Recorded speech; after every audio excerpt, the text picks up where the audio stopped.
Donc, je vous salue au nom de Jésus. Je salue chacun d'entre vous. Bienvenue, bienvenue. Tu es la bienvenue en ce lieu. Amen. Que la grâce de Dieu soit dans ta vie. Je salue chacun d'entre vous. Amen. Bienvenue, bienvenue. Tu es la bienvenue ce matin. Je vous salue dans le nom de Jésus. Que la grâce de Dieu soit avec nous. Dis-moi un bon amen. Yes. Je comprends pourquoi David dit « Je suis heureux quand nous allons dans la maison du Seigneur. » Amen. Souvent, tu peux te lever le matin, tu n'es peut-être pas en forme, mais la présence de Dieu nous fortifie. C'est elle qui nous donne la joie. Amen. Je suis dans la joie de te voir ce matin, dans la joie de nous retrouver encore en ce dimanche que Dieu nous fait. C'est une grâce et c'est une opportunité. Et nous bénissons le Seigneur pour cette grâce. Qui est content de cette grâce que Dieu nous fait? D'entendre la parole. Amen. D'entendre la parole. Ça me vient à l'esprit. Vous savez, je disais souvent, j'ai l'habitude de dire, j'étais dans un pays où, c'est-à-dire qu'on était étudiant, il n'y avait pas d'église. Déjà même, c'était un pays où déjà les semaines sont bizarres. Le dimanche, pour eux, c'est vendredi. Amen. Un pays arabe. Le dimanche, c'est vendredi. C'est-à-dire que nous, tu partais à l'école et à partir de jeudi, vendredi, c'est là que commence ton week-end. Et puis samedi, tu te retrouvais à l'église. Tu te retrouvais, à l'université. Dimanche, tu partais à l'université. Donc, tu t'es déjà déphasé même psychologiquement. Tu dis, mais je suis habitué à lundi, vendredi, jusqu'à samedi. Tu arrives dans un pays où le dimanche, c'est vendredi. Amen. Donc, tu es là-bas pour étudier. Tes parents t'ont envoyé pour étudier. Donc, tout ce que tu entends seulement, c'est le muezzin qui chante seulement les vendredis. Prière, église, assemblée. Et on était dans un village perdu à 600 km comme ça d'Alger. Un village perdu même. C'est-à-dire que même souvent, même les gens bruns, amen. Les gens bruns, les gens ne les ont jamais vus. On voit des gens bruns dans un coin perdu du monde. Jusqu'à ce qu'il y a un jour, il y a une étudiante qui a demandé à un autre, est-ce que tu as une maman? C'est-à-dire qu'à un point qu'on te demande, tu as une maman?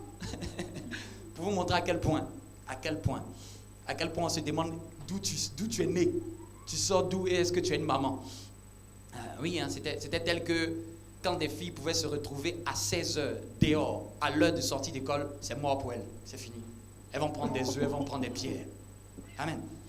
Et étant dans cet environnement, tout le monde vivait sa vie étudiante et il y avait un adage qui était propre. Si tu ne fais pas attention, tu vas tomber en dépression et tu vas être dégoûté. On appelait ça, on a utilisé un terme là, le dégoûtage. C'est-à-dire qu'à un moment, tu commences à sombrer dans une forme de dégoût parce que après les cours, toute la vie s'arrête. Couvre-feu depuis 92. Donc après les cours, 17h, la vie s'arrête. C'est fini.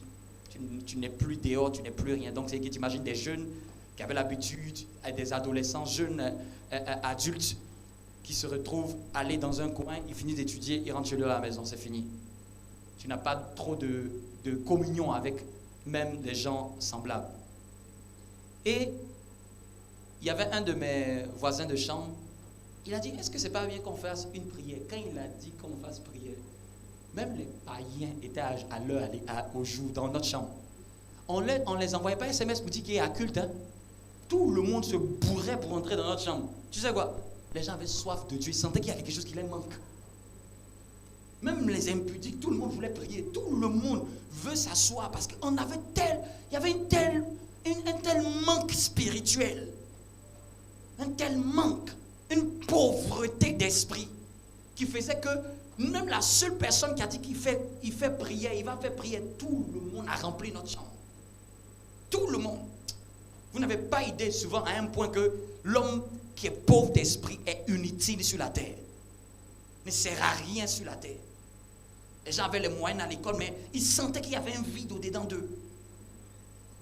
Amen. Et c'est dans cet environnement-là que j'ai compris vraiment, waouh, c'est quoi être pauvre d'esprit. C'est-à-dire que de manquer de vertu. C'est-à-dire on n'était pas pasteur, on était juste des étudiants, on avait 18, 19 ans. Même mon voisin de chambre dit, il va faire prière. Tout le monde remplissait la chambre. Amen. On n'envoyait pas SMS, à cette époque on n'avait pas SMS, donc on n'envoyait pas, on disait seulement là c'est tel le machin. Et les gens savaient que s'ils ne venaient pas prier, psychologiquement ça n'allait pas aller. Amen.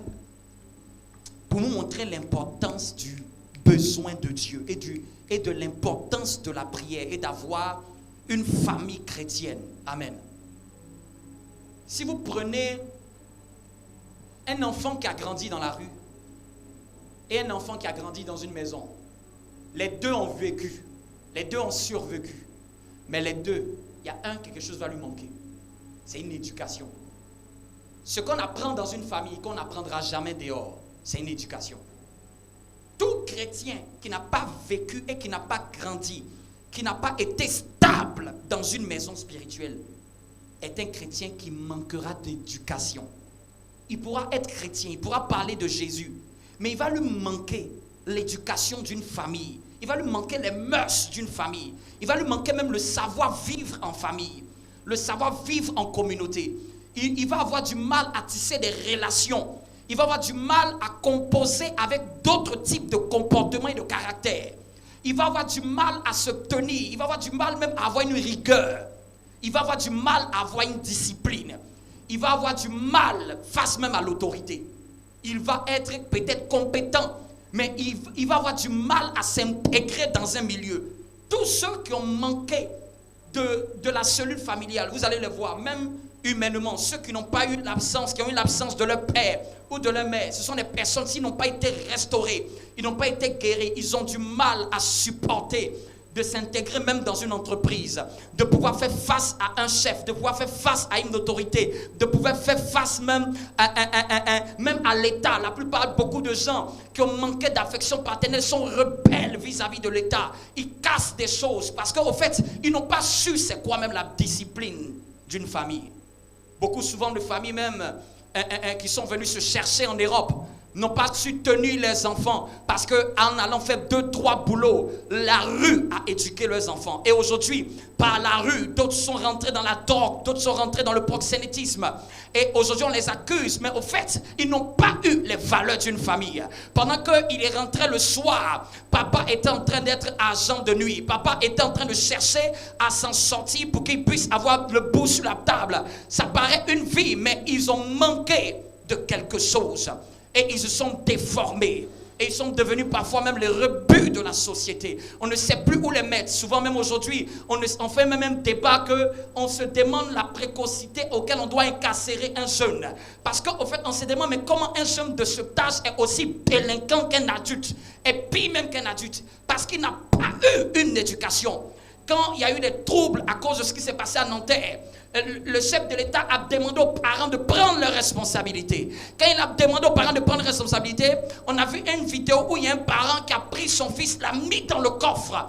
Parce qu'il trouvait qu'au fait, l'État avait tellement bridé l'éducation des parents pour leurs enfants que finalement l'État s'est rendu compte que c'est à vous les parents d'être responsables de ce que vos fils font. On a même décidé même de vouloir supprimer les aides pour les parents dont les enfants sont récidivistes au niveau de la délinquance.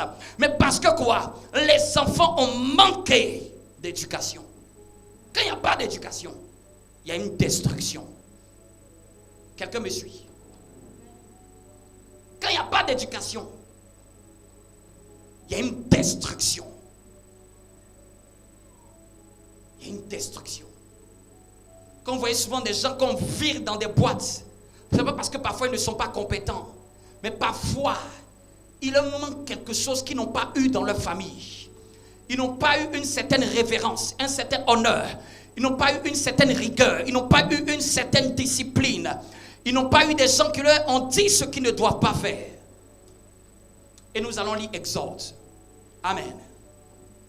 Dis-moi un bon amen. Amen. Aujourd'hui, durant toute cette semaine, on a parlé beaucoup des subtilités qui permettent d'acquérir l'onction. Amen. Qui a bien aimé un peu ce qu'on a partagé depuis le début de la semaine, durant les prières du soir. Amen. On a donné beaucoup de subtilités, expliqué les bénéfices et comment acquérir l'onction. Et c'est même dans ce sens que Je vais continuer, mais depuis toute la nuit, l'Esprit de Dieu me pousse à dire équilibre ton message. Quand je dis équilibre ton message, c'est-à-dire que tu ne peux pas parler seulement du sucre. Il faut que tu parles aussi de ce qui peut être amer. Amen. Mon message sera comme une herbe amère. Quand vous regardez à ce que Dieu a demandé à Israël de faire, il a dit vous allez prendre l'agneau, vous allez manger l'agneau avec des herbes amères. C'est-à-dire que dans l'éducation, il n'y a pas que le côté viande qui nourrit. Mais si Dieu a demandé aux Israélites que vous allez manger à la hâte avec des herbes amères, c'est-à-dire qu'il y a aussi des ingrédients qui aident à la croissance spirituelle, le fait d'intégrer cet aliment-là dans l'aliment divin. Amen. Lisons Exode, notre texte de base, où on parlait de l'onction. Dis à ton voisin, il va avoir des herbes amères ce matin. Vous savez, parfois, ceux qui connaissent la quinine, en Afrique, les gens disent que souvent tu es fâché comme quelqu'un qui prend la quinine. Parce que la quinine a pour réputation de soigner de beaucoup de maladies, mais son goût au palais est amer. Donc quand tu prends, tu frognes les sourcils, et puis tu digères. Mais ce qui est amer là, c'est ce qui soigne. Je ne sais pas si vous me comprenez. Donc ça c'est un exemple pour te montrer que ce qui peut être amer au palais peut soigner. Et la plupart de beaucoup de médicaments puissants sont amers. Sont difficiles à appréhender. Sont difficiles à prendre au palais. Exode chapitre 30. Nous allons lire à partir du verset 22. On va aller au verset 22.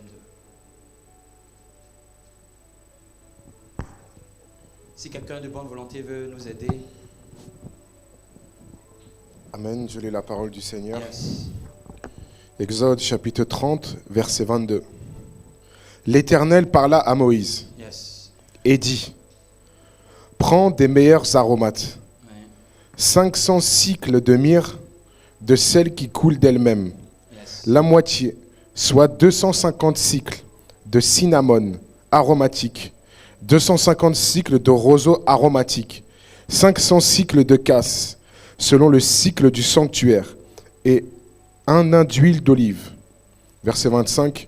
Tu feras avec cela une huile pour l'onction sainte. Amen. Dis avec moi, une huile pour l'onction sainte. Une huile pour l'onction sainte. Donc celui qui a initié cette chose, ce langage, ce n'est pas moi, c'est Dieu qui le premier a initié, qui a une huile qui existe pour l'onction sainte. Vous me comprenez? Amen. Continue, s'il te plaît. Composition de parfum selon l'art du parfumeur. Composé de parfum. Et je disais, juste une petite parenthèse, l'huile d'olive n'est pas l'huile d'onction.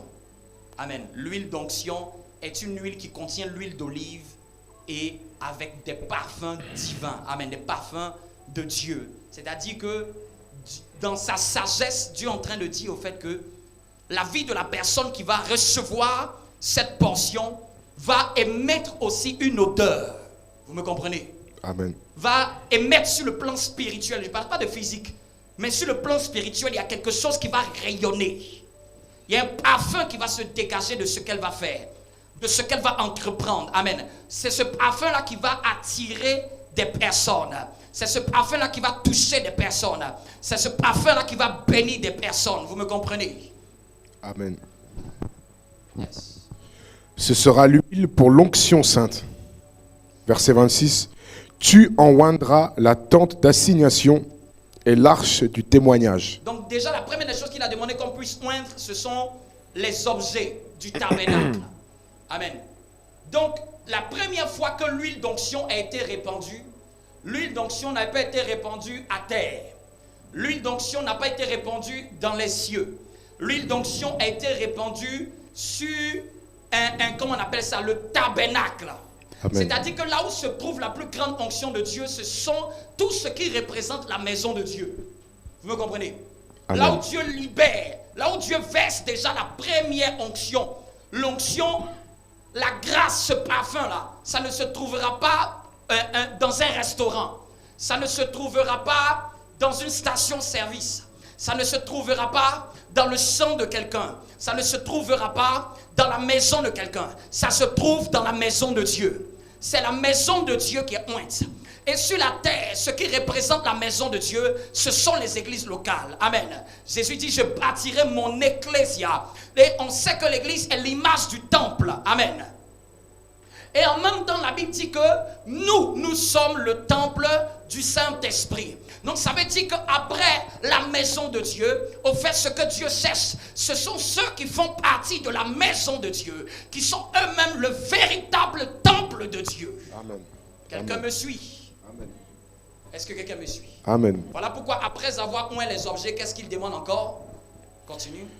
Verset 27. La table et tous ses ustensiles. Même la table était ointe. Oui, même les ustensiles étaient ointes. Le chandelier et ses ustensiles. Oui. L'autel des parfums. L'autel des parfums était oint. C'est-à-dire que c'était l'autel des parfums. Tout ce qui se trouvait dans le temple avait reçu la marque de cette huile sainte. Vous me suivez? Amen. Et on avait dit dimanche dernier que quand Dieu fait ça, c'est pour rendre sacré la chose.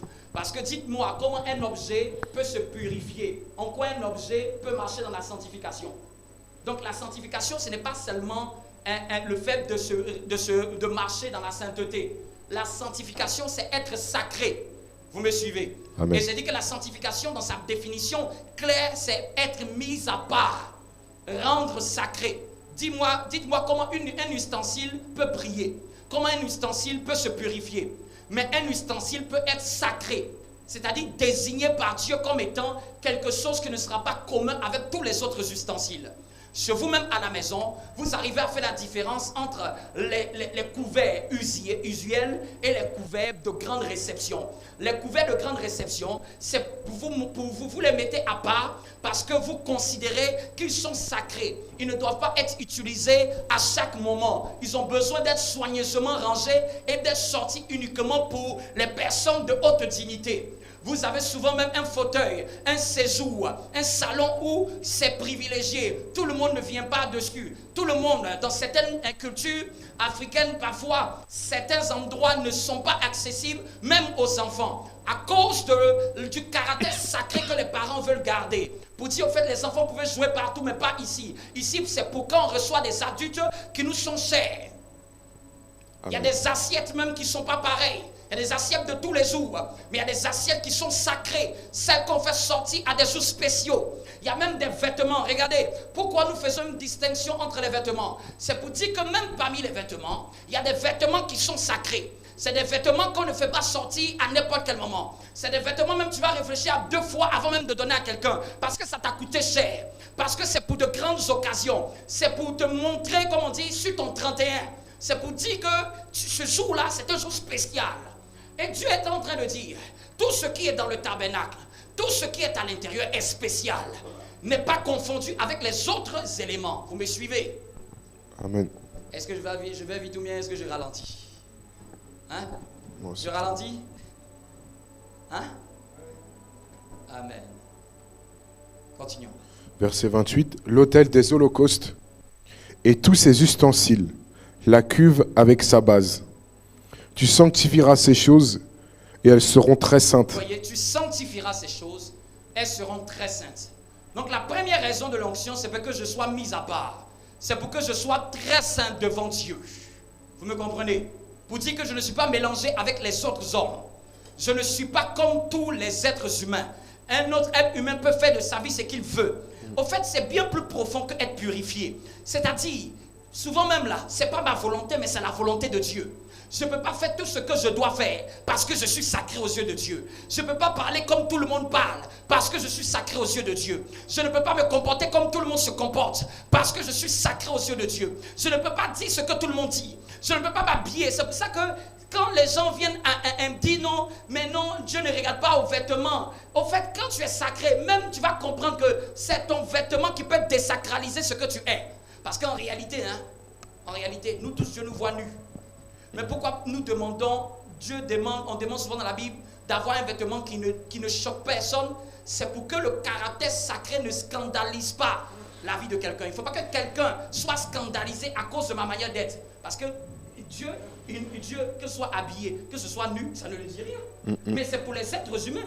C'est les êtres humains qui ne doivent pas être scandalisés. Parce que la Bible dit que malheur à celui qui est pour lequel est un scandale pour les autres. Si quelqu'un pêche à cause de moi, je commence à avoir un problème avec Dieu. Si quelqu'un, son cœur est tombé dans l'iniquité, est tombé dans le péché à cause de moi, parce que je ne me suis pas bien tenu, parce que je n'ai pas eu un côté sacré, je pêche contre Dieu, parce que j'incite mon frère à pécher. Amen.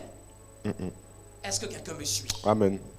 Dis avec moi, l'huile de Dieu sur ma vie me rend sacré. L'huile de Dieu sur ma vie me rend sacré. Et dès que quelqu'un est converti, il y a une huile qui est sur sa vie.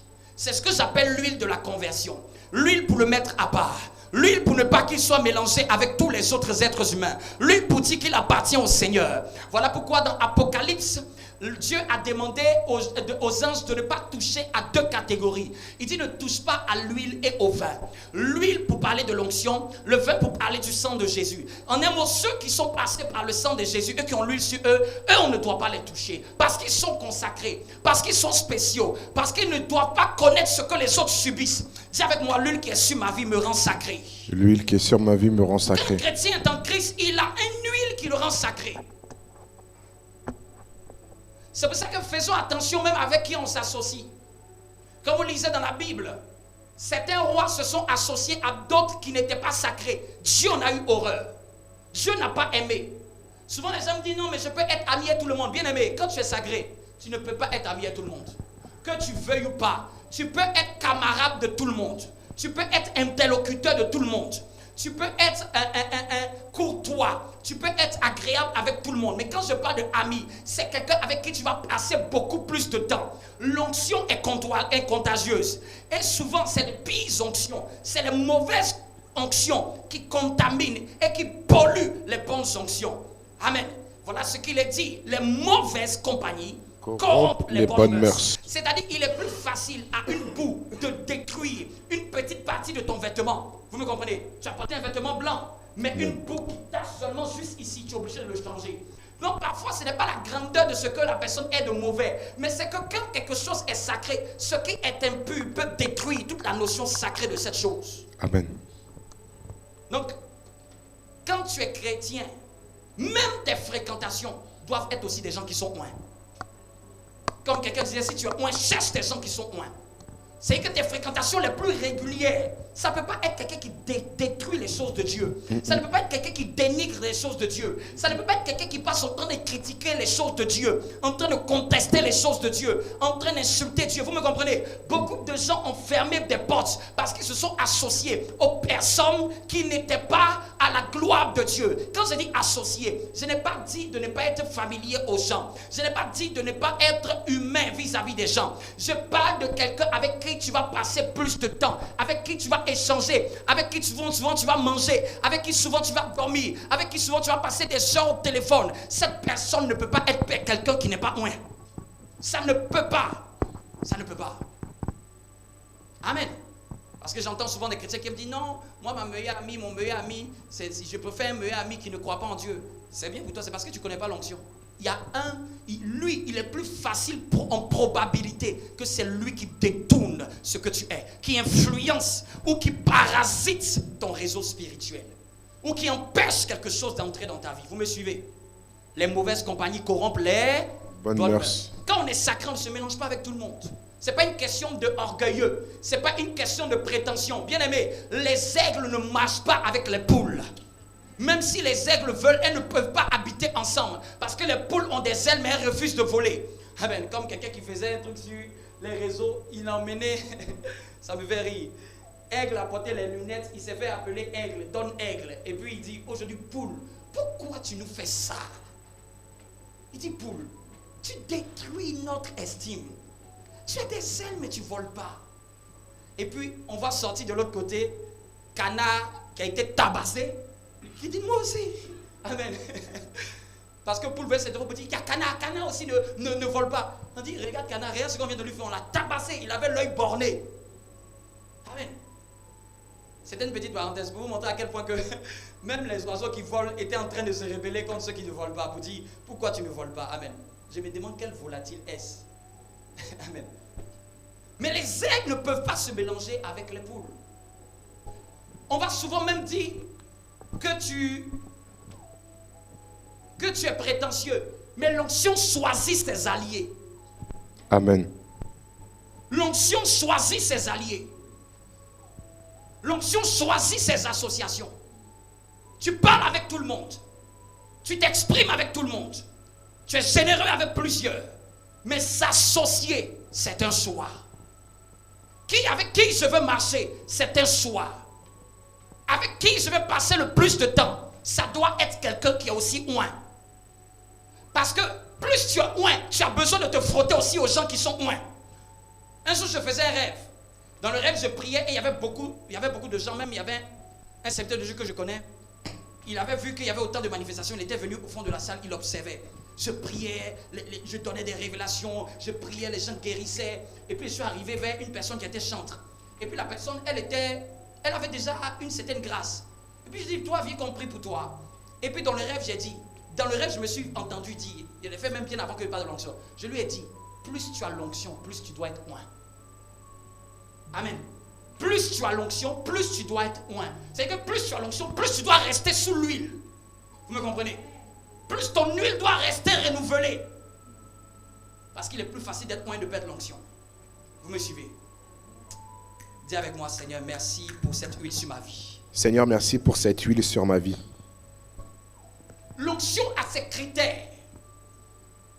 L'onction a ses interdits. Il y a des interdits de l'onction.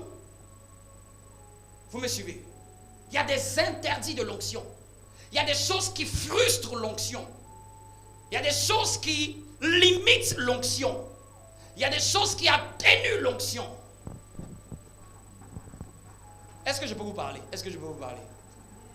Dis avec moi, parle, pasteur, parle. Quand un pasteur dit qu'est-ce que vous parlez, c'est-à-dire qu'il peut te dire des choses vraiment même que plus détaillées. Je me rappelle, il y avait des années, on avait le culte. Et je ne sais plus, c'est une chante. Il y a bien longtemps, 5 ans. Je crois que c'est quelque chose. Elle a fait quelque chose, ça m'a énervé.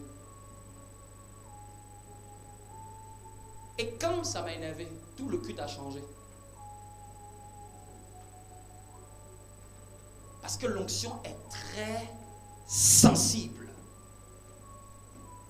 Vous me comprenez? Tu vas dire, oh, dis à ton voisin, toi tu t'énerves pas. Je te pose la question. Je te pose la question. Dis à ton voisin, bien aimé, tu t'es jamais énervé? Quand tu es énervé, ça veut dire que quelqu'un fait quelque chose qui t'irrite, que tu n'aimes pas. Et puis surtout, c'était plus par rapport au cadre du travail. Donc, pourquoi tu mets ça là-bas? Pourquoi tu m'enchaînes? Ça peut faire que même quelqu'un qui devait recevoir son miracle, il ne reçoit pas son miracle ce jour-là. Parce que l'onction compose avec l'âme de la personne. L'onction compose avec l'âme de la personne. Si vous lisez dans la Bible, il y avait 51 soldats qui sont arrivés. Oh Élie, le roi t'appelle. Le roi dit, descends. Il dit quoi? Moi, si je suis homme de Dieu, que le feu descend sur vous. 51 personnes sont mortes. Parce qu'en fait, ils lui ont parlé comme si, ça n'excuse pas ce qu'il a fait, mais ils lui ont parlé comme si il ne savait pas à qui il s'adressait. 51 autres soldats sont arrivés encore.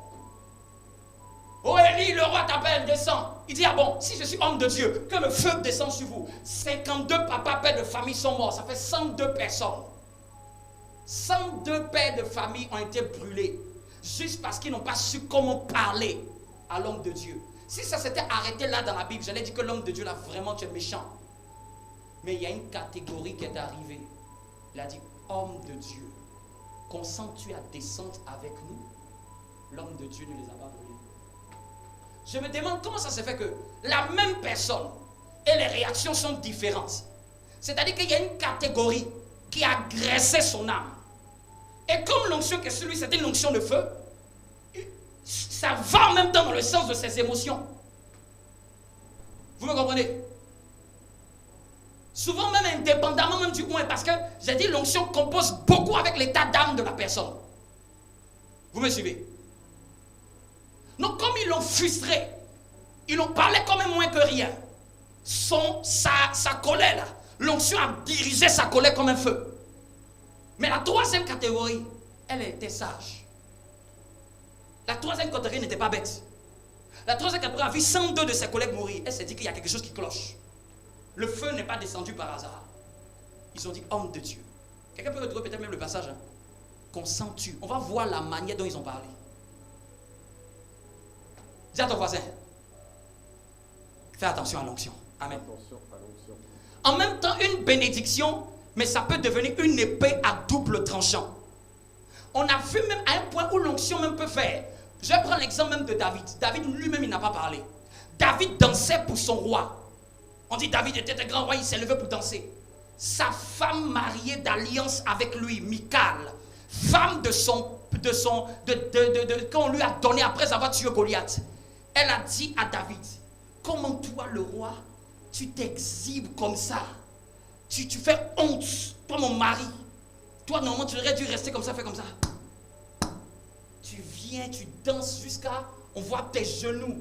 Parce que les rois, ils avaient une tunique, ils n'avaient pas de pantalon. Hein. Donc souvent quand les gens disent non, les femmes portent pantalon, ils manquent de culture. Parce qu'avant même, là, les femmes ne portaient pas pantalon, tout le monde portait une tunique. Amen. Vous me comprenez un peu? Souvent, c'est les gens qui n'ont pas trop fait l'école, qui aiment s'attarder sur des futilités comme ça. Amen. C'est parce qu'ils n'ont pas vu dans l'Europe, c'est pour ça qu'ils parlent. Il y a des révélations là, ça ne reste que seulement dans un continent. Ça ne passe pas dans un autre continent. Est-ce que quelqu'un me suit? David lui a dit, c'est pour mon Dieu que je danse et je loue, qui m'a choisi à la place de ton père. La Bible dit à l'instant, qu'est-ce qui s'est passé? Ceux qui lisent bien la Bible, qu'est-ce qui s'est passé? Oui. Qui l'a rendu stérile? Est-ce que David a parlé? Est-ce que David a parlé? Parce que ce jour-là, elle venait de frustrer l'onction qui est sur David. Donc je parlais du bon côté de l'onction. Mais je veux faire comprendre que l'onction n'a pas s'approcher aussi de l'onction sans comprendre aussi ce qui peut se passer. Ça peut avoir même des répercussions. Surtout quand quelqu'un est placé par Dieu. C'est ce que beaucoup de chrétiens ne savent pas. Parfois même la personne elle-même ne parlera pas. Mais en fait, c'est comme si le mandat qui est sur sa vie là, voit que tu t'opposes à l'âme de la personne. Ce mandat-là te combat. Cette huile-là se lève pour te combattre. David ne voulait pas que sa femme soit stérile. David n'a jamais voulu que sa femme soit stérile. Mais l'Éternel dit, ça là, moi je ne laisse pas. C'est l'onction. Elle pensait qu'elle allait faire du mal à David, mais c'est à l'onction qu'elle a fait du mal. Vous me suivez? Dis à ton voisin, ne touche pas à un oint. C'est pour ça que dans la vie, si tu ne sais pas qui est oint, ne parle pas dedans. Ne soyez pas les chrétiens qui aimaient, comme aujourd'hui, il y a une saleté du diable qui aime exciter beaucoup de chrétiens contre les serviteurs de Dieu, les oints de Dieu. Même si Samson, ses cheveux se sont coupés, méfie-toi. Tu ne sais pas à quel moment il s'est repenti.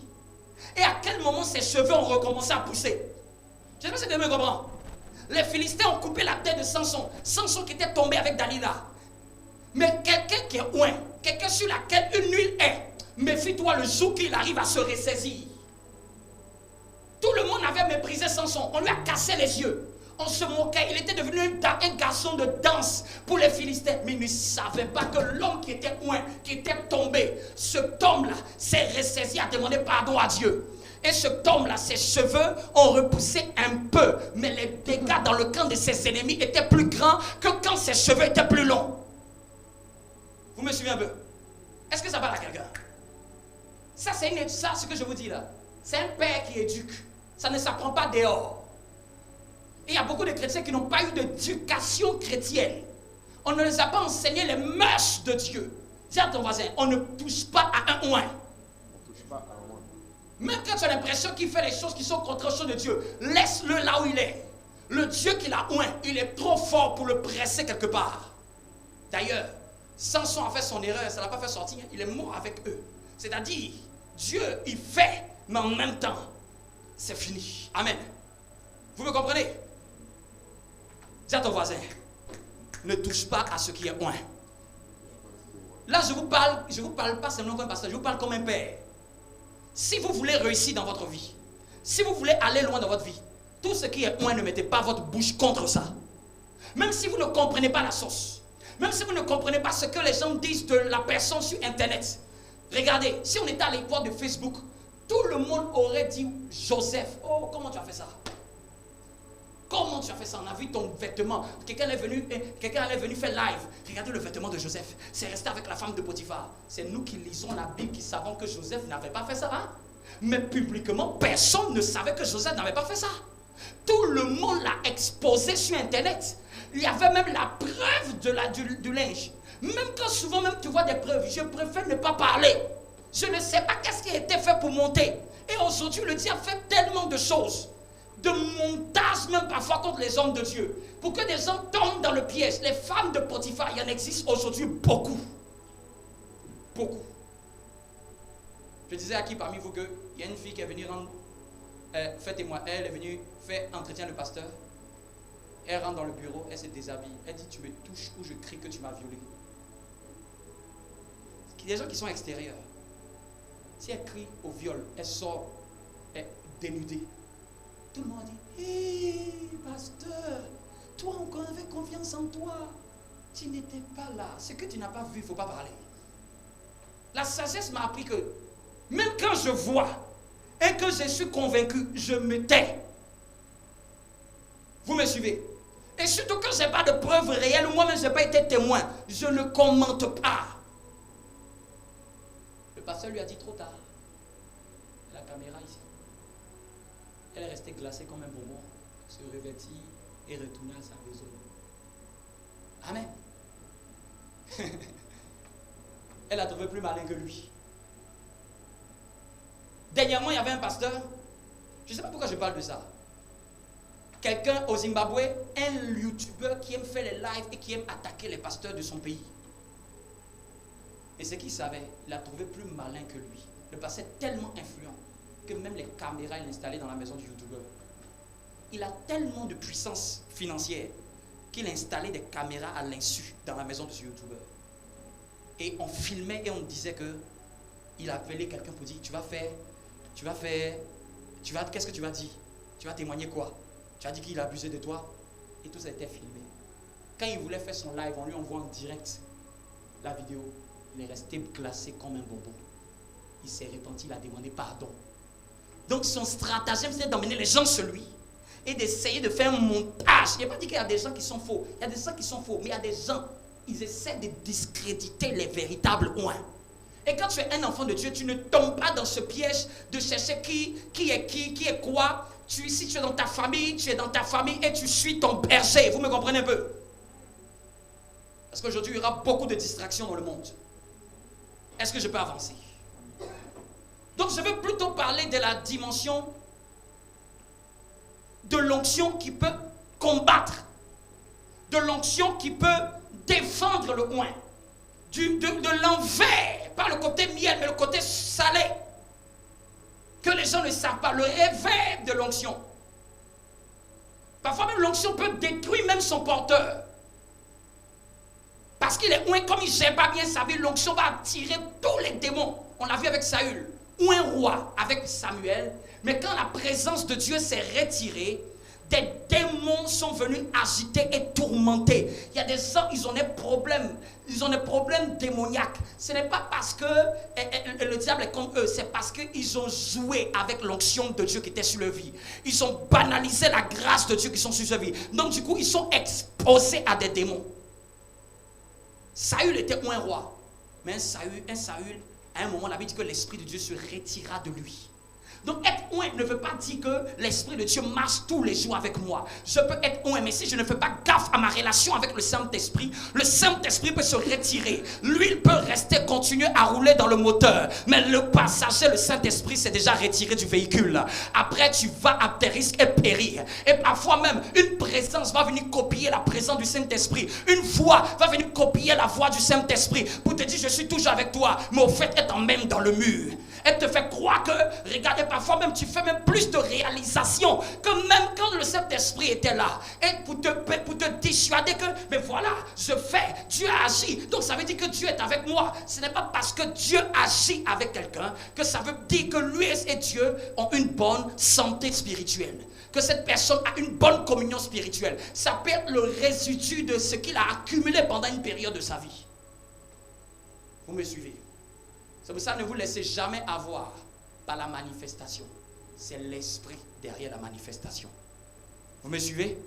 L'esprit du Seigneur est sur moi parce qu'il m'a oint. Donc parce qu'il m'a oint, l'esprit du Seigneur vient sur moi. Est-ce que je parle à quelqu'un? Dis-moi un bon amen. Dis-moi un bon amen de quelqu'un qui désire l'onction, ou bien... Amen, amen. Donc, je vais toucher des attitudes. On va étudier des personnes. On aura le temps encore de creuser dans le côté sucré, mais comme je l'ai dit, je vais équilibrer. On va voir des personnes qui ont perdu l'onction. Des personnes qui ont perdu la grâce. Des personnes qui ont perdu ce que Dieu leur avait donné. Et on va voir qu'est-ce qui a fait que ces personnes ont perdu cette onction, ont perdu cette grâce, ont perdu la faveur. Vous me suivez? Dis avec moi, Seigneur, préserve-moi de ces choses.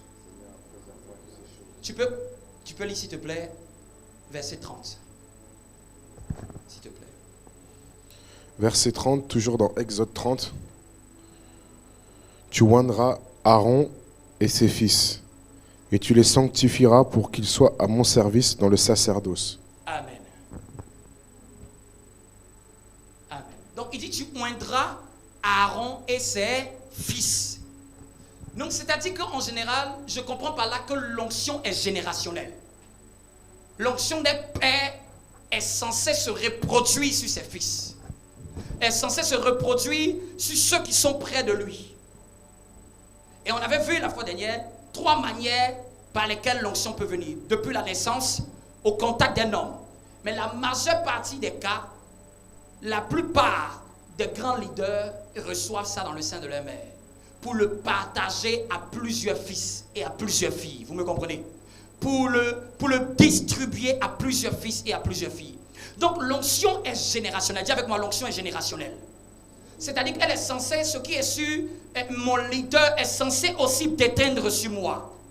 Mais on va voir dans la Bible que ce qui est censé être le cours normal des choses, parfois ne se fait pas. Parfois ne se déclenche pas. Je vais prendre l'un des premiers et des premières attitudes. Tu peux noter, et c'est là qu'on va noter. L'esprit de Géasi. Dis avec moi, l'esprit de Géasi. Je vous laisserai aller lire ceux qui ne connaissent pas bien l'histoire, parce que si on lit toutes les histoires, on ne s'en sortira pas. Amen. Et souvent, c'est très important d'avoir une base biblique, ça fait qu'on peut bouger dessus. Allez-y lire l'histoire de Géasi. Mais ce que vous devez savoir de Géasi, Géasi était un serviteur auprès du prophète Élisée. Élisée avait reçu l'onction de la part d'Élie. Élisée a su prendre la grâce, prendre ce manteau, prendre cet héritage auprès d'Élie. Mais Élisée a eu un fils. Élisée a eu quelqu'un qui était serviteur à ses côtés. Ce serviteur, Élisée, est mort sans que ce serviteur ne reçoive 1% de cette grâce. Et donc on va se poser la question, comment ça se fait? Donc il est possible d'être à côté de quelqu'un de oint et ne jamais recevoir ce qu'il a. On avait donné les ingrédients qui permettent et qui facilitent le transfert, n'est-ce pas? Mais ici, on va voir l'attitude qui bloque. Vous me suivez? Je vais prendre l'exemple qui vient dans mon esprit. S'il y a une prise qui est dénudée électrique, si je prends ma Bible et je touche la prise, est-ce que je m'électrocute? Non. Si je prends ma main et je touche, je vais m'électrocuter? Pourquoi? Parce qu'il y a de l'eau dans mon corps, il y a des particules d'eau même sur ma peau. Et l'eau est conducteur. Si je prends un bois, je touche l'électricité, le bois sec ne peut pas conduire. En fait, ce que vous devez savoir, de la même manière qu'en électricité, il existe des conducteurs, il existe aussi des conducteurs de l'onction dans l'esprit. Il existe aussi des isolants de l'onction. Vous me comprenez? quelqu'un par son attitude peut être un isolant de la grâce. Même dans une église, même dans une famille. C'est-à-dire que c'est une chose d'être dans une famille. C'est une chose d'être dans une église, mais c'est une autre chose d'être conducteur. C'est-à-dire qu'être capable que ce qui est dans la grâce du leader, dans la grâce de mon responsable, dans la grâce de mon père, dans la grâce du père de cette église, puisse couler sur moi. Et la plupart de beaucoup de chrétiens sont souvent dans des églises, mais ne reçoivent rien de la grâce même du leader ou de la grâce même de cette église. C'est-à-dire qu'il n'y a rien de la grâce de cette église qui vient. Et souvent même, on aime plutôt accuser pour dire que non, c'est parce que le leader n'a pas fait. Non. Quand l'électricité est dénudée, c'est celui qui est le conducteur qui touche et qui reçoit. Ce n'est pas l'isolant qui reçoit. L'électricité est déjà là, sur le câble. Quand quelqu'un, il est déjà électrisé. C'est-à-dire, ça va dépendre de ce avec quoi je m'approche. Ça va dépendre de ce avec la mentalité avec laquelle je viens. Ça va dépendre du comportement avec lequel je me tiens. Vous me comprenez? Mon comportement peut être un isolant, comme mon comportement peut être un conducteur. Mon comportement peut être un frein, comme mon comportement peut être un accélérateur. Mon attitude, mon cœur, on avait parlé beaucoup du cœur. Le cœur peut être un véhicule, ou l'attitude du cœur peut être un frein. Vous me comprenez? Dis à ton voisin, fais partie d'une église. Ne suffit pas pour recevoir la grâce. Amen. Donc quand vous êtes même dans une église, c'est très important de composer avec l'esprit du leader. Au fait de composer avec l'esprit du câble qui porte la haute tension que Dieu par lequel va passer. Il y a un principe toujours biblique. L'huile coulera toujours sur la tête et elle viendra sur la barbe.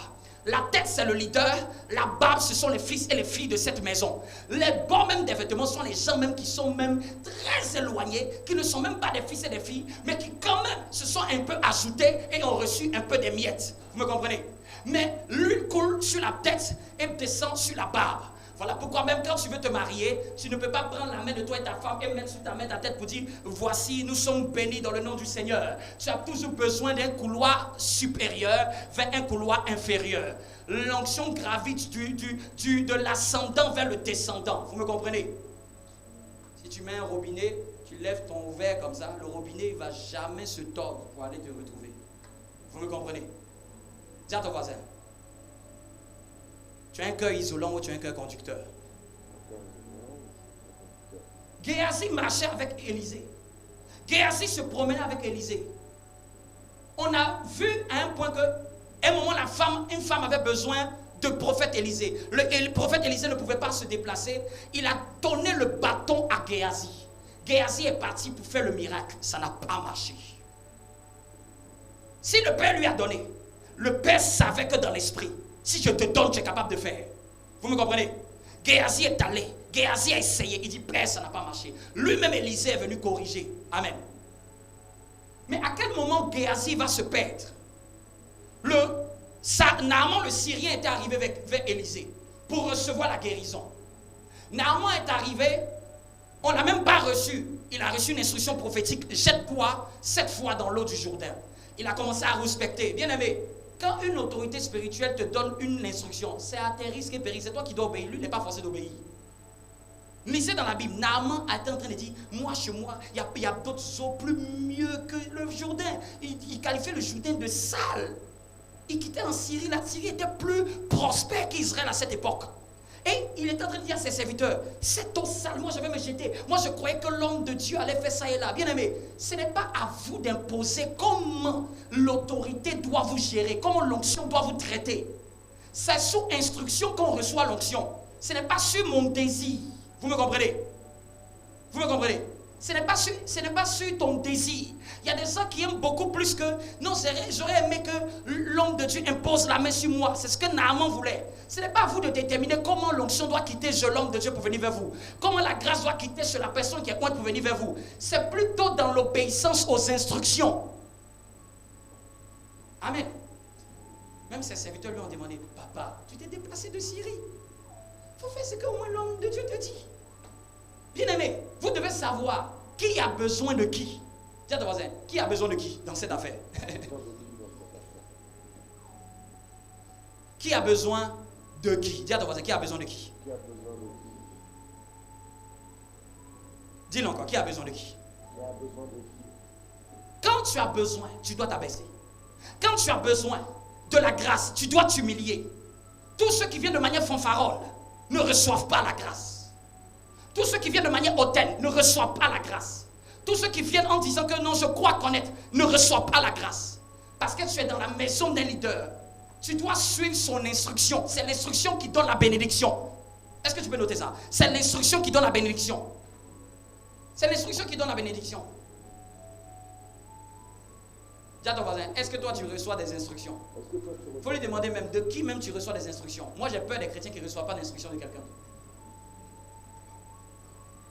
Et donc, le miracle se fait. Il obéit. Vous avez vu quand il a obéi, vous connaissez l'histoire, n'est-ce pas? Quand il a obéi, le miracle s'est fait. Parfois, c'est l'obéissance qui manque à beaucoup de personnes. Amen. Je peux ouvrir une parenthèse? Je peux ouvrir une parenthèse? C'est toujours le même message. Il y a une différence entre l'obéissance et la soumission. Dis avec moi, il y a une différence entre l'obéissance et la soumission.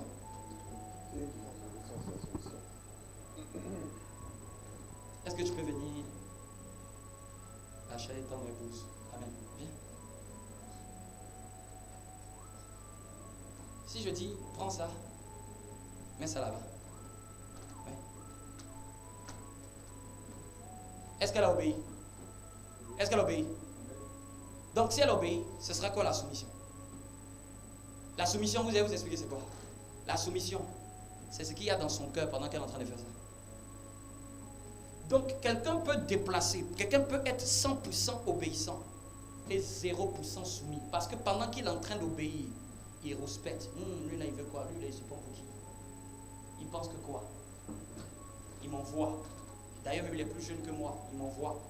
Tu es obéissant, mais tu n'es pas soumis. Et je vous dis, l'onction localise beaucoup plus la soumission que l'obéissance. L'onction regarde au cœur, on avait dit ça.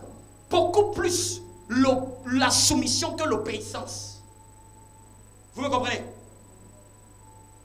Est-ce que je peux parler? Dis avec moi, de qui reçois-tu tes instructions? Dis à ton voisin, est-ce que tu es obéissant et soumis? Et la soumission, l'obéissance, tu peux me blaguer. Tu viens de déplacer. J'ai dit, waouh, tu étais très obéissante. Mais Dieu, tu ne pourras pas le blaguer sur ta soumission. On peut tromper un être humain en lui étant obéissant. Mais on ne peut pas tromper Dieu parce que Dieu voit l'état de cœur pendant que je m'obéis. Si elle refusait, j'allais dire, ah, tu es désobéissante. Quand tu es désobéissant, tu es insoumis en même temps. Mais tu peux être obéissant sans être soumis. Parce que la soumission, c'est une attitude d'esprit. C'est une culture de l'âme. C'est un état d'âme. C'est un état d'esprit. Michal était épouse de David. Mais sa parole vis-à-vis de David était une parole de soumission. Dieu n'a pas toléré cette parole. Amen. Quelqu'un disait que, dis à ton voisin, méfie-toi d'un oint. David le oint, sa femme a pris même les pots cassés. Sa femme a pris balle perdue. Parce qu'elle n'a pas su comment gérer l'homme de Dieu, mais en même temps l'homme. Comment gérer le porteur de la grâce de Dieu, mais en même temps mon mari. C'est pour ça que la plupart du temps, vous allez voir, la plupart des femmes, des hommes de Dieu, si elle n'a pas une grande crainte de Dieu, elle ne reçoit jamais rien de son homme de Dieu, de l'homme de Dieu. Rien du tout. Vous savez pourquoi? Parce qu'elle voit toujours, oh c'est mon mari. C'est avec lui, on dort dans le même lit. C'est lui, souvent je vois ses caprices. Si elle le voit comme son mari, elle peut faire 50 ans de mariage. L'onction n'est pas transmissible par le sexe. L'onction est transmissible par la soumission. Vous me comprenez? Par la révérence. L'onction n'est pas transmissible par la proximité. C'est transmissible par la soumission. Vous me comprenez un peu? Et j'avance. Naaman est guéri. Naaman veut donner beaucoup d'argent. Le père de l'église dit, Élisée, c'est pas le temps qu'on prenne cette offrande. Vous savez quoi? Il y a toujours un fils qui est plus sage que son père, qui pense être plus sage que son père. On a vu dans la Bible, pour la première fois, Géasi se lever, marcher, aller appeler Naaman. Mon père dit que l'argent qu'il a dit non, en fait, il a vu qu'il en a besoin. Il prend l'argent et quand il marche, il rentre à la maison. Son père lui demande d'où tu viens. Il dit, je me promenais. Il ment en plus à son père. Bien-aimé, mentez devant un être humain, mais ne mentez pas à un oint. Nous connaissons, quelqu'un va me dire que c'est dans l'Ancien Testament, le jour que un homme et une femme ont fait un... J'ai utilisé une expression ivoirienne là. On fait un béret. C'est une expression, c'est une, comment on appelle ça? C'est un argot ivoirien. On fait un béret. En français là, c'est dur à expliquer ça. Trouvez-moi une expression en français ou de l'argot français qui peut m'y expliquer. Ils ont fait un guet ensemble. Ils ont vendu la maison. Et puis ils disent, tu sais quoi chérie? Ça fait 100 000 euros. Les autres donnent tout ce qu'ils ont vendu, mais nous on va donner 20 000. Et les deux là, c'était monsieur Ananias et Saphira. Ils arrivent à l'église. Quand ils viennent au pied des apôtres pour venir faire l'offrande, parce qu'à ce moment c'était la tendance, hein, comme c'était la tendance, tout le monde vendait ce qu'il avait, il donnait tout. Ils posent la question, est-ce que ce que vous apportez, c'est tout ce que vous avez vendu? Ils auraient pu dire non, on a gardé une partie pour nous. Vous me comprenez? Ils disent oui. Pierre a dit, comment? C'est-à-dire, dites-moi, où était le corps du Saint-Esprit? Lisez, quelqu'un va me retrouver le passage. Si vous me prouvez le corps du Saint-Esprit dans cette période-là, moi je vous dis bravo. Pierre a dit, comment avez-vous menti au Saint-Esprit? Où était le Saint-Esprit? C'est à Pierre qu'ils ont parlé. Mais Pierre dit, comment avez-vous menti au Saint-Esprit? Dites-moi où est le Saint-Esprit alors? Donc le Saint-Esprit était où ça? Il était où? C'était en l'autorité qui incarnait la gestion de ce qui devait être fait. Mais Pierre, on dit que mais Pierre, tu abuses, hein? Toi tu te prends pour le Saint-Esprit. Parce qu'ici dans la pièce, où est le Saint-Esprit? Il ne savait pas que quand il mentait à l'autorité, il ne mentait pas à l'autorité, il mentait à Dieu qui l'a mandaté, il mentait à la personne qui l'a appelé, il mentait à la personne qui était derrière le leadership spirituel, derrière toute cette organisation. Bien aimé, même si tu me vois, je suis brun, tu me vois, je ne ressemble à rien du tout. Cette œuvre-là n'est pas de moi. Cette œuvre-là est commanditée par quelqu'un. Celui qui m'agresse, il agresse directement mon chef. Amen. Actes chapitre 5. Amen. Vas-y. Mais un homme nommé Ananias, avec Saphira sa femme, vendit une propriété. Oui. Et retint une partie du prix, sa femme le sachant. Puis il apporta le reste et le déposa aux pieds des apôtres. Verset 3, Pierre lui dit, Ananias, pourquoi Satan a-t-il rempli ton cœur au point que tu mentes au Saint-Esprit? Que tu mentes au Saint-Esprit. Et que tu aies retenu une partie du prix du champ. Tu mentes au Saint-Esprit. Amen. Vous pouvez mentir à vos collègues de travail. Ne mentez pas à quelqu'un qui porte l'onction. Au fait, c'est un jeu très dangereux. Aujourd'hui, le Saint-Esprit a pitié. Il ne veut pas faire des dégâts pour qu'on va dire qu'on a fait culte, quelqu'un est mort. Mais il y a des gens qui se sèchent sans le savoir. Parce qu'ils mentent pour les choses de Dieu. Ils mentent. Vous me comprenez un peu? Donc voici Géasi. Géasi dit à son père, je venais de me promener. Il dit, mon esprit n'était-il pas absent quand tu partais prendre ça?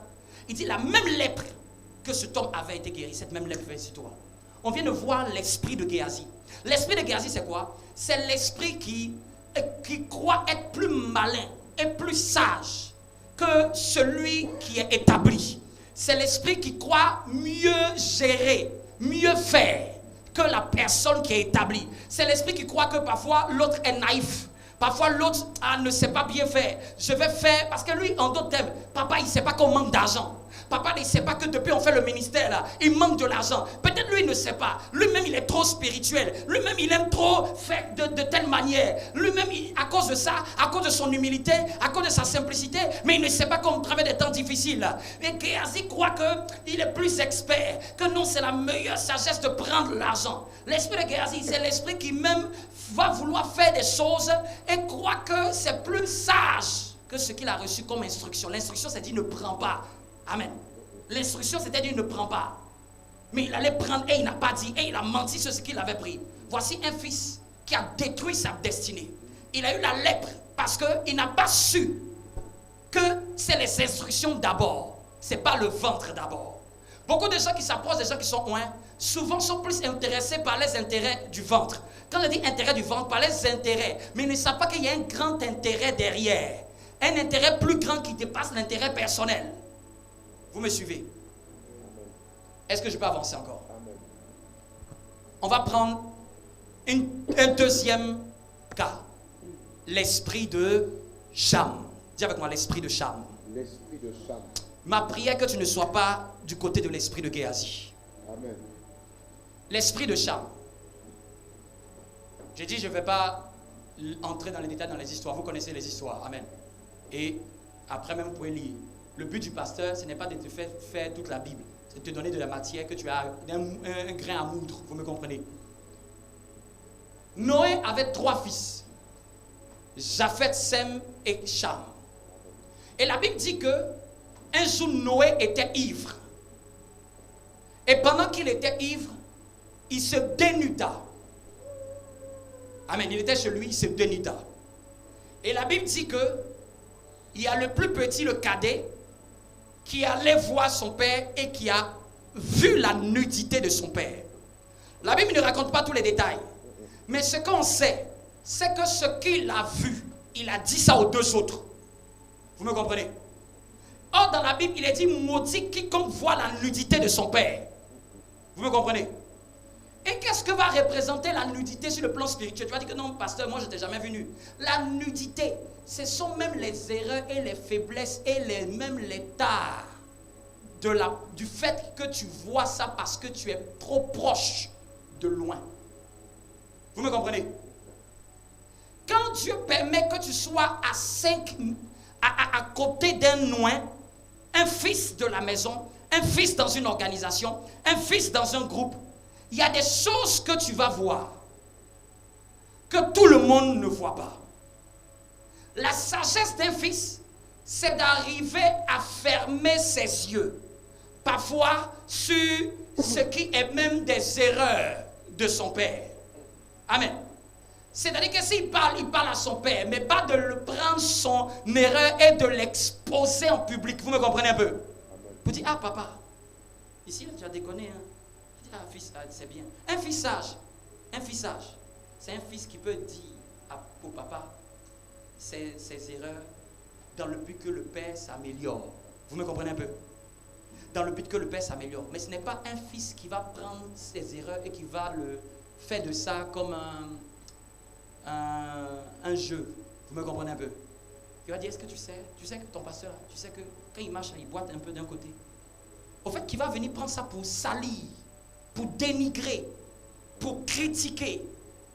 J'ai dit un fils. Vous savez, quelqu'un m'a posé la question, comment on reconnaît un père? Mais au fait, tu reconnais un fils quand il est beaucoup plus un sage conseiller auprès d'un père. Un vrai fils est un sage conseiller auprès de son père. Je n'ai pas dit un enfant. Un vrai fils, au fait, il devient une aide, une bénédiction. On parle souvent que non, c'est l'homme de Dieu qui bénit. Mais je vous dis, un vrai fils est une bénédiction pour son père. Il va dire, je suis heureux que Dieu m'ait donné ce fils. Parce que ce fils-là, il m'aide même à régler des problèmes que je n'arrive pas. Regardez dans toute la Bible. Joseph a réglé le problème de Pharaon. David a réglé le problème de Saül. Vous me comprenez? Tous les vrais fils, au fait, ils sont des aides. Ils viennent combler des manques dans le Père que Dieu leur a donné.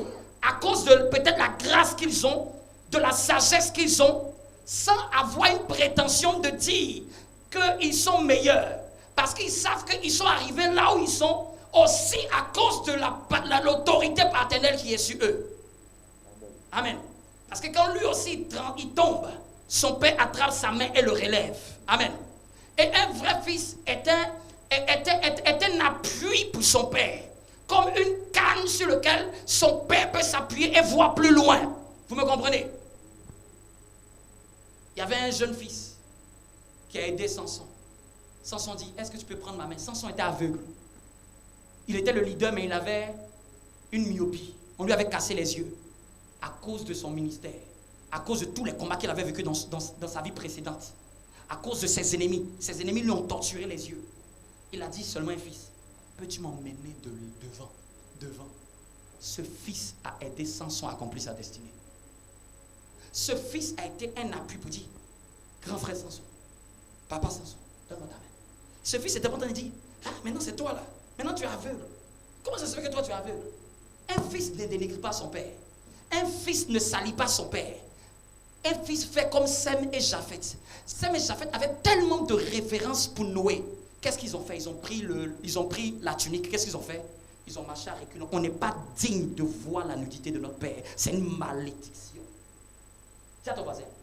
Es-tu du camp de Sem ou es-tu du camp de Cham? Amen. Et aujourd'hui dans la francophonie, il y a beaucoup de fils de Cham.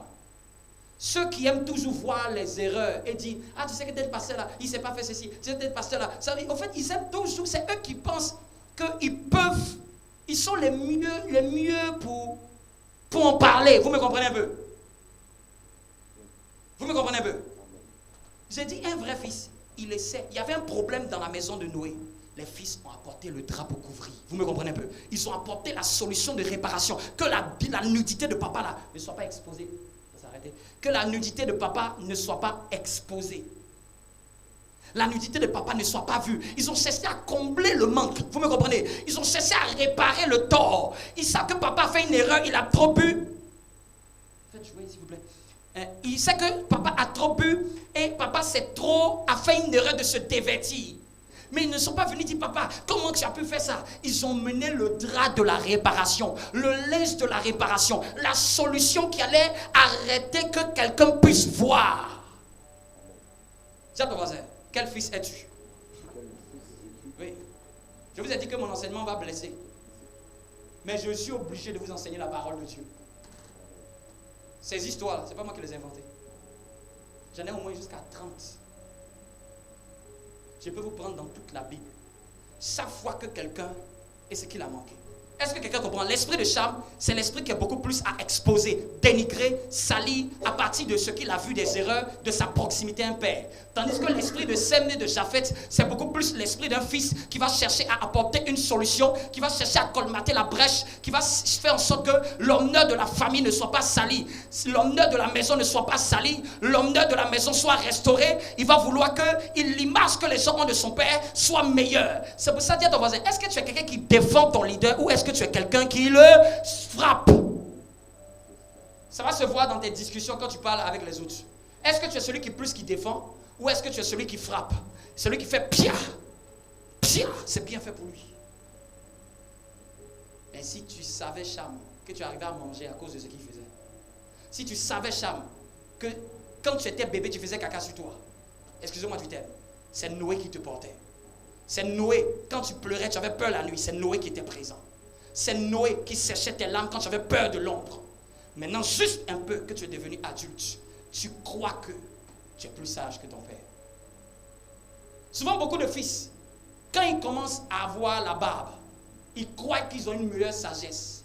Ils croient que c'est eux maintenant qui sont devenus des inspecteurs. Ils voient plus mieux. Ils sont plus visionnaires. Ils sont plus spécifiques. Non, moi je vois mieux. Sem et Japheth dit, nous là, on ne voit pas, nous on cherche à réparer, nous on ne veut pas savoir, nous on ne veut même pas regarder, on n'est pas digne de regarder. Ah, je prie que Dieu donne à l'église des Sem et des Japheth au nom de Jésus. Amen. Joseph, il a expliqué le rêve de Pharaon. Il lui a dit, tu sais quoi, il va y avoir une famine de 700. Si Joseph s'arrêtait là, il ne servait à rien. Venez nous dire juste que tu nous dis qu'il y a 7 ans de famille. Mais il dit, je connais quelqu'un qui peut nous aider. Je connais papa, un homme sage, qui peut nous aider à sortir de cette situation. Pharaon dit, hey, dis-moi c'est qui va me libérer de ce problème? Dis-toi, est-ce que tu es un Joseph? Est-ce que tu es un Joseph? Est-ce que tu vas... Et puis, il dit, mais qui est plus sage si ce n'est toi? Regardez mais comment Joseph a parlé à Pharaon. Joseph n'est pas venu dire, tu sais, non, c'est moi qui maîtrise. C'est moi qui suis spécialiste. Joseph a parlé avec une posture, parce qu'il sait que devant Pharaon, ça ne sert à rien de s'auto-proclamer. Il fait ça avec une certaine humilité pour que Pharaon lui-même sache qu'au fait, tu sais que c'est moi, je suis en train de te parler. Paul avait tellement cette humilité, il dit que je connais un homme. Il n'a même pas dit que c'est lui. Je connais un homme qui fut ravi jusqu'au 3e ciel. Il ne voulait pas avoir la prétention de dire que c'est moi. Il ne voulait pas dire cette expérience super naturelle pour ne pas que les gens pensent qu'au fait, il est en train de parler de lui. Joseph a expliqué le problème. Mais Joseph, tu ne sers à rien si tu expliques le problème. Joseph, es-tu une sagesse pour ton père Pharaon? cause de ça, c'est pour ça que Dieu a élevé Joseph. Joseph a décidé d'être une sagesse pour son père, qui était Pharaon.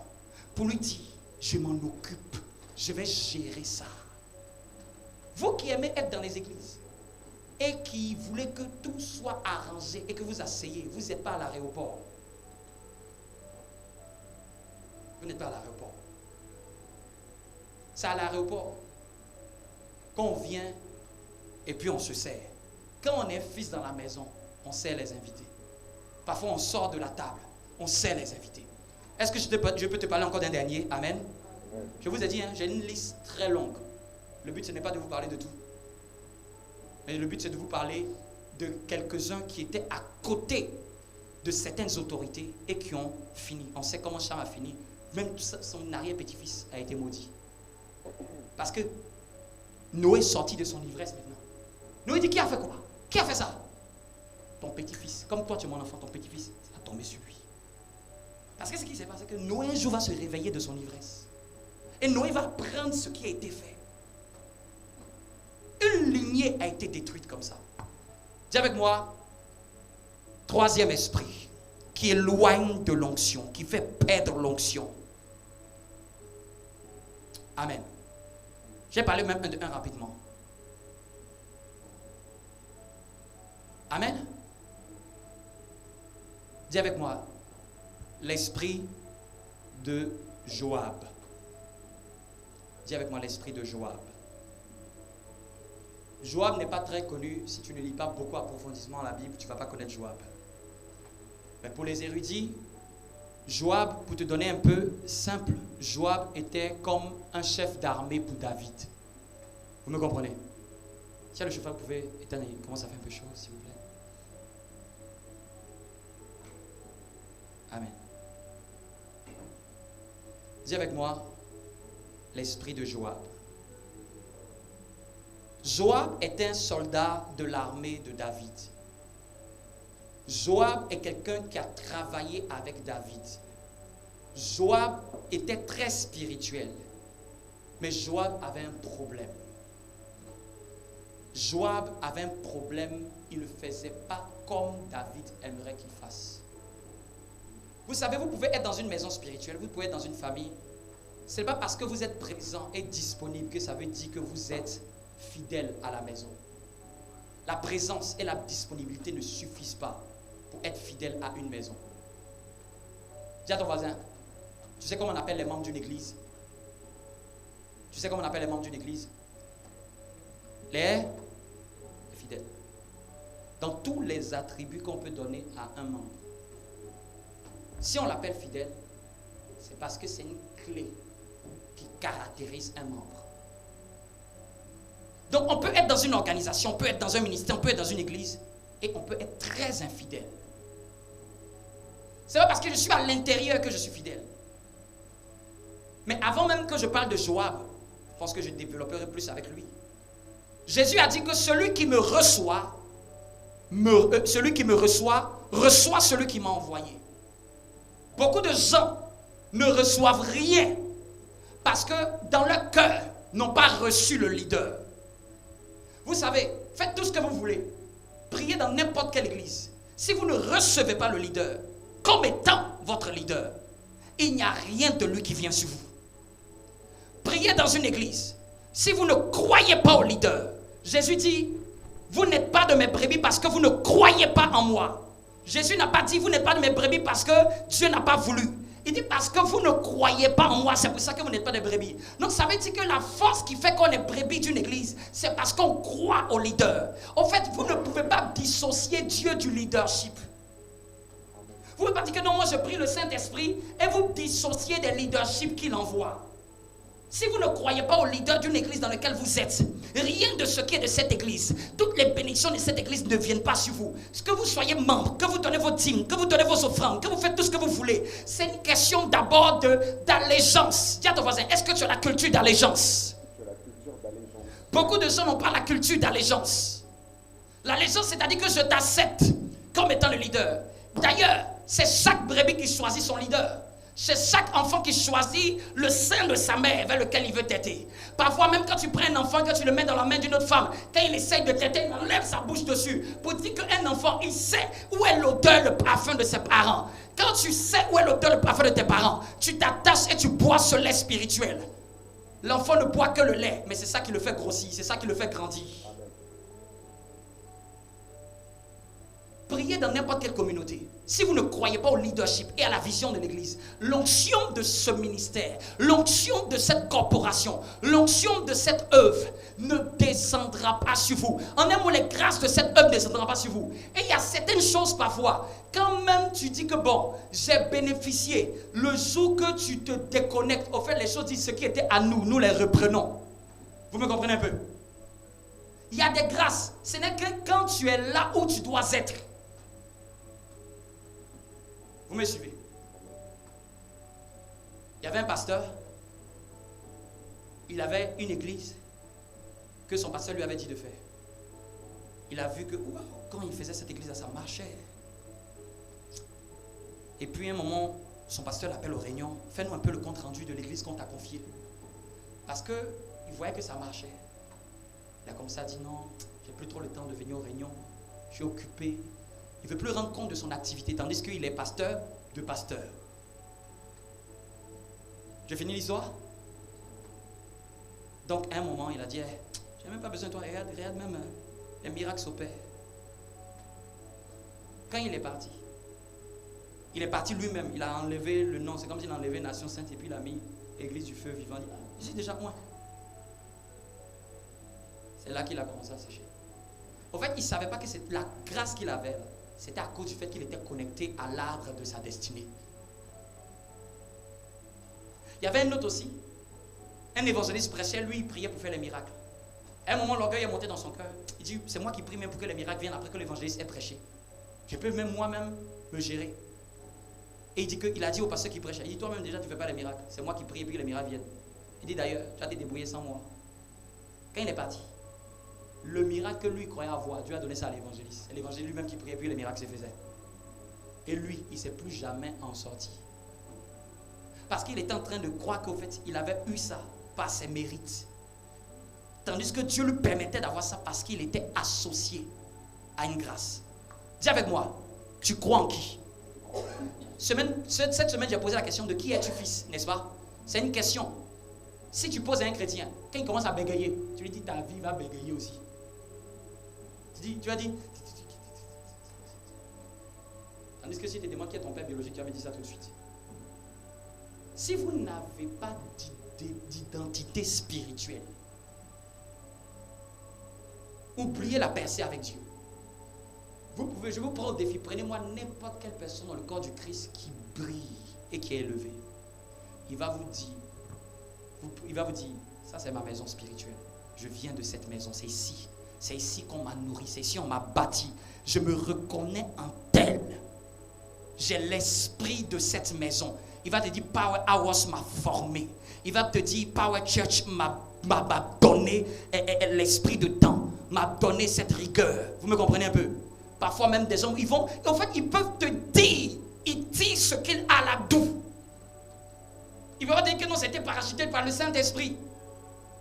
Il va te dire que ça vient de tel. Ça vient parce que j'étais en contact avec tel. Ça vient parce que j'étais en contact avec l'esprit de tel. Ils peuvent te dire la multiplicité des grâces. Ils peuvent te dire, ça vient et c'est à l'origine de contact avec quelle entité spirituelle? Quel leader spirituel? Tenons-nous debout.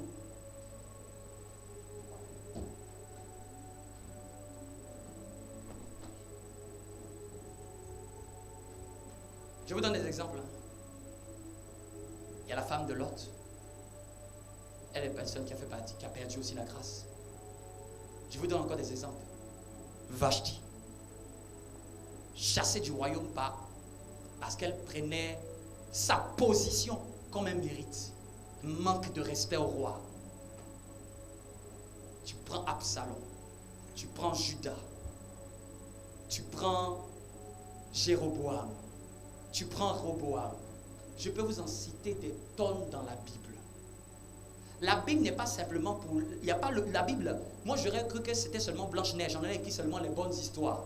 Mais la Bible n'a pas eu honte d'écrire souvent les gens qui étaient aussi censés être bénis, mais qui, par leur cœur, ont perdu la grâce.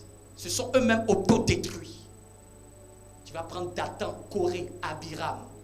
Tu vas prendre Myriam. Au fait, la Bible, tu vas prendre Caïn. Je peux te parler de Caïn, de l'esprit de Caïn. Je peux te dire, l'esprit de Caïn, c'est les chrétiens qui sont, quand ils sont dans l'église, ils blessent toujours son frère. Et il est conscient, il le blesse seulement. Et il n'écoute personne. C'est l'esprit de Caïn qui fait couler le sang sur ses frères, qui les agresse, qui les parle de manière bizarre, avec mépris. Tout le monde se plaint de lui, qu'il blesse, il nous blesse. Tout le monde rend témoignage que tu blesses. C'est l'esprit de Caïn. Je peux te prendre même l'esprit du serpent qui entre dans le jardin et qui déforme ce que l'autorité a dit. Je peux te prendre même l'esprit de Lucifer. Celui qui à un moment il se croyait tout suffisant pour dire je veux maintenant toi-même, toi qui es en haut là, te détrôner. Il y en a autant comme ça dans la Bible. Mais des gens qui étaient appelés à briller. Ce n'est pas des gens que tu avais voulu qu'ils restent là où ils sont. C'est des gens qui étaient appelés à monter. Des gens qui étaient appelés à aller loin. Des gens qui étaient appelés à prier avec Dieu. Mais à cause de l'état de leur cœur, à cause de la vantardise qui est rentrée dans leur cœur, d'autres par insoumission, d'autres par rébellion, d'autres par irrespect, d'autres par ingratitude même. Oui. S'il y a une chose que je peux vous donner comme conseil, il y a des choses, un jour j'enseignerai les choses à ne pas oublier. Il ne faut pas oublier celui qui t'a donné les fondements en Christ. Il ne faut pas oublier celui qui t'a emmené dans le Seigneur. Il ne faut pas oublier celui qui t'a enseigné. Beaucoup de chrétiens sont là où ils sont. Parce qu'ils sont amnésiques. Ils oublient d'où ils viennent. Ils oublient qui les a nourris. Ils oublient qui les a portés.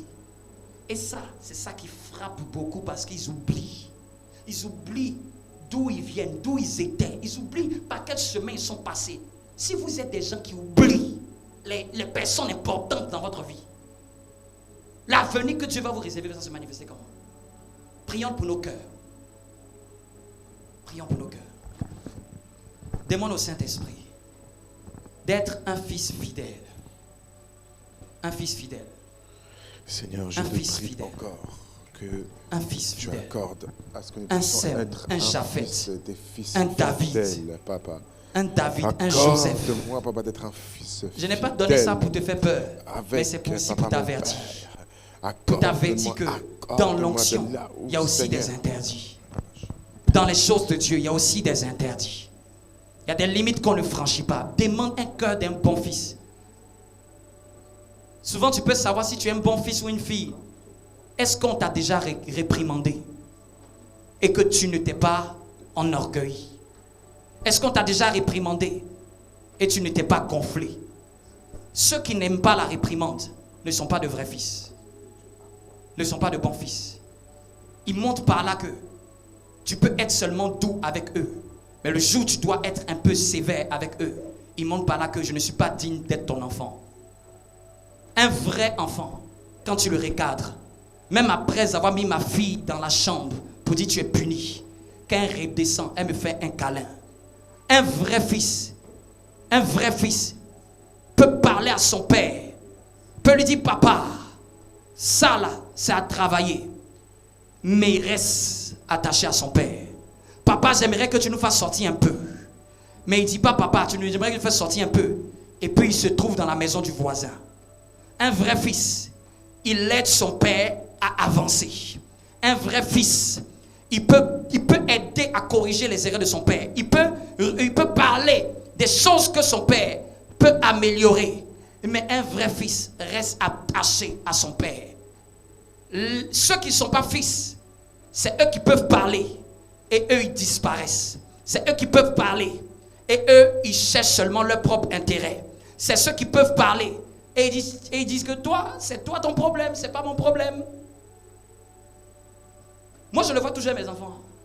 Je peux la corriger tout de suite. Je disais à ma fille, fais les mathématiques. Elle dit c'est dur. Je dis tu fais. Sévère même. J'hausse le ton même sur elle.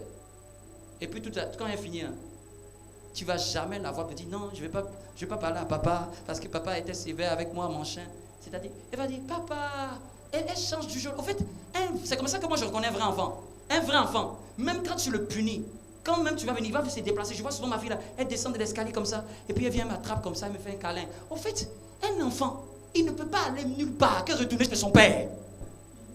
Même le fils prodigue qui croyait être sage, dilapider l'héritage. Un moment, il a dit, hey, dans la maison de mon papa, moi c'est là-bas quand même. Mieux vaut je vais retourner dans la maison de mon père. Amen. Souvent, ça arrive au fils de faire des erreurs.